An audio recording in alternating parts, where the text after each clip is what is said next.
రంగారెడ్డి జిల్లా ఇబ్రాహీంపట్నం నియోజకవర్గం నుండి 40,000 పైచిలుకు భారీ మెజారిటీతో బీఆర్ఎస్ పార్టీ అభ్యర్థి మంచిరెడ్డి కిషన్ రెడ్డిపై కాంగ్రెస్ పార్టీ నుండి ఘన విజయం సాధించిన మల్లెడ్డి రంగారెడ్డికి రేవంత్ రెడ్డి మంత్రివర్గంలో ఛాన్స్ లభిస్తుందా లేదా అనే అంశం ఇప్పుడు నియోజకవర్గ ప్రజల్లో చర్చనీయాంశంగా మారింది.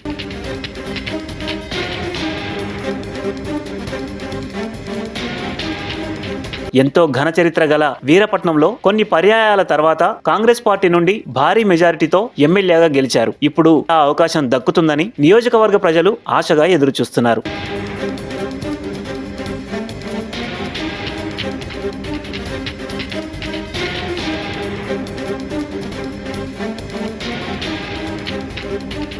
ఉమ్మడి జిల్లా వారీగా గెలిచిన అభ్యర్థులను ఒక్కసారి చూసుకుంటే మిగతా వారి కంటే మల్లెడ్డి రంగారెడ్డికే ఎక్కువగా అవకాశం ఉందన్న వాదన వినిపిస్తోంది. ప్రస్తుతం పరిస్థితులను బట్టి రేవంత్ రెడ్డి మంత్రివర్గంలో మల్లెడ్డి రంగారెడ్డికి ఖచ్చితంగా మంత్రి పదవి దక్కే అవకాశం ఉందని పలువురు వాదిస్తున్నారు.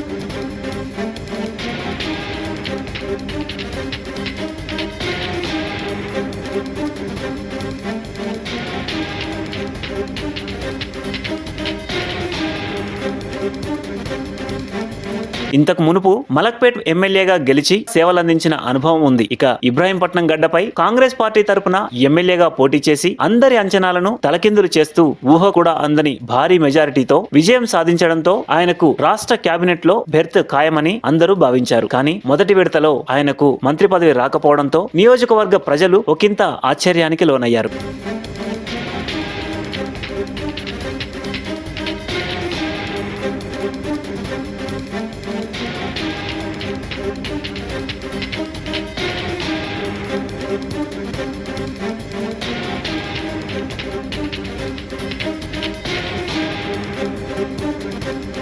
అయినా సరే కష్టపడే తత్వం, అందరితో కలివిడిగా మెలిగే మనస్తత్వం ఉండడంతో ఇప్పటికైనా రేవంత్ రెడ్డి అధిష్టానం తప్పకుండా మల్లెడ్డి రంగారెడ్డికి మంత్రి పదవి ఇస్తారని ఆయన అనుచరులు, కార్యకర్తలు, నియోజకవర్గ ప్రజలు ఆశాభావంతో ఎదురు చూస్తున్నారు. చూడాలి మరి ఏం జరుగుతుందో.